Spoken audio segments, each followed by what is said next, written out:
ग्वालियर में नाग की मौत के बाद नागिन ने जो किया उसे देख लोगों के होश उड़ गए। जानकर आपके भी रोंगटे खड़े हो जाएंगे। नमस्कार दोस्तों, स्वागत है आप सभी का एक बार फिर से। दोस्तों सच्ची श्रद्धा से कमेंट्स में जरूर लिखे हर हर महादेव। दोस्तों कहते हैं कि नाग नागिन का स्नेह एक दूसरे के लिए अटल अटूट होता है। वो एक दूसरे के बिना एक पल भी नहीं रह सकते और इसीलिए नाग नागिन के ऊपर बहुत सी फिल्में भी बनाई गई है। दोस्तों भारत में नाग नागिन को लेकर लोगों के मन में गहन आस्था है और इन्हें बहुत ही पवित्र व देवतुल्य माना जाता है। इसी वजह से ही यहाँ इनके कई मंदिर स्थापित किए गए हैं। भारत में बहुत सी फिल्में भी नाग नागिन पर बनाई गई है, लेकिन नाग नागिन की ऐसी घटना आज हम आपको बताने वाले हैं जहाँ नाग की मौत के बाद उसकी नागिन ने की सारी हदें पार। ये घटना फिल्मों की कहानियों को भी पीछे छोड़ देगी। कहा जाता है कि वर्ष 2015 में एक दिन मध्य प्रदेश राज्य में स्थित ग्वालियर शहर में ट्रांसपोर्ट नगर के गेट नंबर 1 के पास नाग नागिन का एक जोड़ा रोड पार कर रहा था।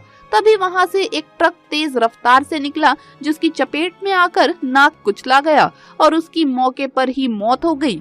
उस नाग की मौत के बाद नागिन ने उसी के पास ही अपना डेरा जमा लिया, जिस वजह से उस रोड पर बहुत लंबा जाम लग गया। फिर उस नागिन को वहां से हटाने के लिए एक सांप पकड़ने वाले को बुलाया गया, जिसने उस नागिन को वहां से हटाकर जंगल में छोड़ दिया। लेकिन इसके अगले दिन उस नागिन ने उसी स्थान पर जहां पर नाग की मौत हुई थी वहीं आकर अपने प्राण त्याग दिए।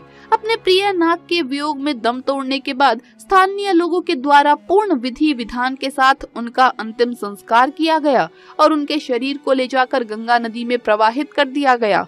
इन दोनों के प्रेम को देखकर और इससे प्रभावित होकर स्थानीय लोगों ने वहां एक मंदिर का निर्माण करवाया, जिसमें नाग नागिन की मूर्ति को स्थापित कर दिया गया।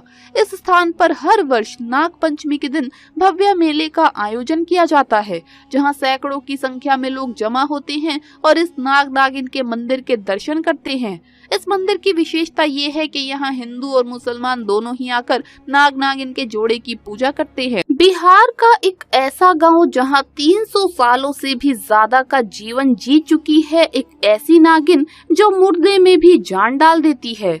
गांव वालों का तो ये तक कहना है जिसकी पूजा से ये इच्छाधारी नागिन खुश हो गई, उसकी जिंदगी में हर खुशी आ जाती है। बिहार के बख्तियारपुर में बसा एक ऐसा गांव जो सिर्फ इस इच्छाधारी नागिन के लिए जाना जाता है। दोस्तों वीडियो शुरू करने से पहले जो भी महादेव के सच्चे भक्त हैं, हर हर महादेव का जयकारा कमेंट बॉक्स में जरूर लगा दें। दोस्तों बिहार के बख्तियारपुर से करीब 25 किलोमीटर दूर एक जंगल के पास नागिन का एक अनोखा मंदिर है। कहा जाता है इस मंदिर की नागिन में इतनी ताकत है कि यहाँ मरे इंसान में भी जान डाल देती है।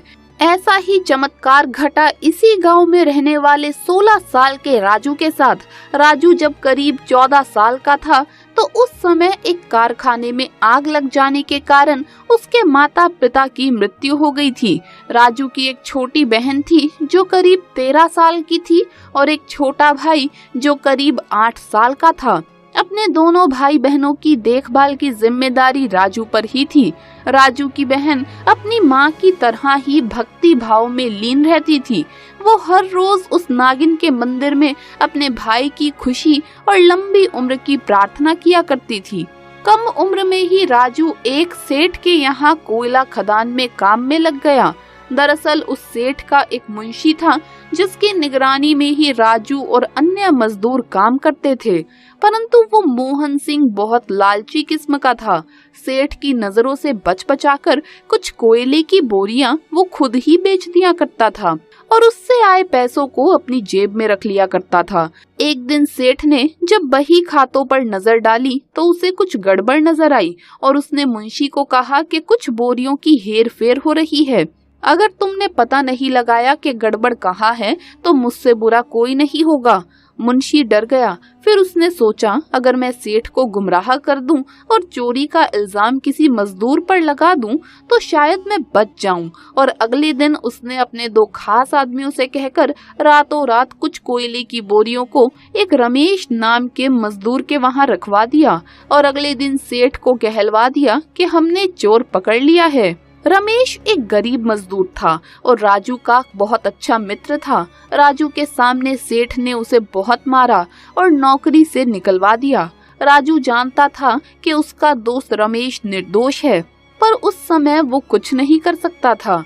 एक दिन राजू जब काम कर रहा था तो उसने देखा कि जो कोयले की बोरियां ट्रक में जानी थी सेठ के स्टोर के लिए, उनमें से 4 बोरियां अलग से रखी गई थी और वो सबकी नजरों में ना आ जाए इस तरह से छुपा कर रखी गई थी। जब राजू मुंशी के पास ये बताने गया तो मुंशी ने उसे डांट दिया कि जा अपना काम कर, वो अभी रखवा देंगे। राजू को अब मुंशी पर शक हुआ। उसने उन बोरियों पर नजर रखी। तभी उसने देखा कि मुंशी ने एक छोटी गाड़ी में उन 4 बोरियों को रखवाया और उस गाड़ी से एक आदमी ने कुछ रुपए मुंशी को दिए। ये सब देख राजू समझ गया कि मुंशी ही है जो कोयले की चोरी कर रहा है और आरोप उसके दोस्त रमेश पर लगवाया था। ये बात राजू ने खुद चुपचाप जाकर सेठ को बताई और जब सेठ ने अपने खास आदमी को अगले दिन मजदूर के रूप में वहां भेजा तो मुंशी का सारा भांडा फूट गया और वो पकड़ा गया। सेठ ने मुंशी से कहा, अगर आज राजू ना होता तो तुम इसी तरह मुझे लूटते चले जाते और उसे पिटवा के नौकरी से निकलवा दिया। इस तरह राजू ने रमेश का बदला ले लिया, परंतु इधर मुंशी ने अब राजू से बदला लेने की ठानी। एक दिन जब राजू काम करके देर से शाम अपने घर लौट रहा था तो मुंशी ने अपने 2 आदमियों के साथ मिलकर राजू को तब तक पीटा जब तक कि उसके प्राण न निकल गए।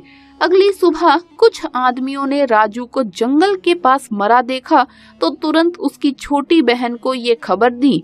अपने भाई की ऐसी हालत देख राजू की बहन की आंखों में आंसू रुक ही नहीं रहे थे। पहले उसके माँ बाप उससे छिन गए और अब उसका बड़ा भाई। वो अपने भाई को लेकर नागिन के मंदिर जा पहुंची और प्रार्थना करते हुए बोली, मेरे माँ बाप के बाद मेरा बड़ा भाई सब कुछ था। हे नागिन, मैं अपने भाई के लिए तुमसे रोज प्रार्थना करती थी। अगर तुम सच में हो तो मेरे भाई को जीवन दान दो, नहीं तो मैं भी तुम्हारे मंदिर में अपने प्राण त्याग दूंगी। तभी आसमान में तेज बिजली कड़की और एक आवाज आई, बेटी तुम्हारा भाई गहरी नींद में था, उसे जगाओ और घर ले जाओ।